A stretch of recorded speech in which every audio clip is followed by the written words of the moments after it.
maybe first of all I could speak about the vaccine. Um, it's of serious concern to me that this vaccine is being declared as safe and being injected into billions of arms internationally. We all know that vaccines traditionally need a 2 to 4 year period of time in order to be sure that adverse side effects are not statistically significant. And that has simply not happened with this vaccine. It's been rushed to market quite inappropriately because the scale of threat does not determine that degree of risk.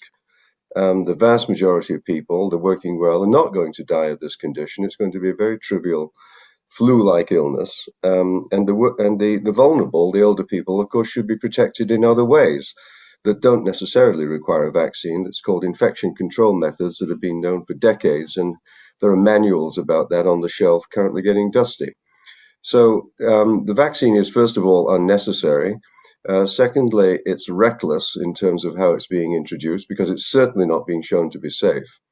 And then, of course, we had the recent realization that there were a significant number of events in women under 55 with thrombotic events, blood clots in various parts of the body, brain and legs, for example, that caused AstraZeneca's vaccine to be suspended in many countries internationally.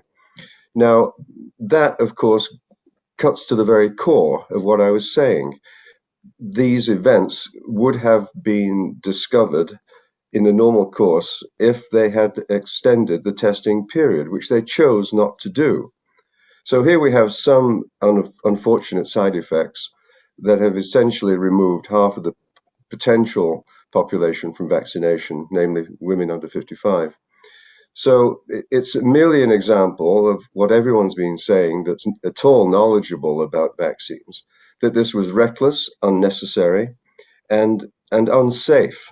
Anyone that's saying that this vaccine is safe without any qualification is guilty, in my opinion, if they're in medicine, of medical malpractice.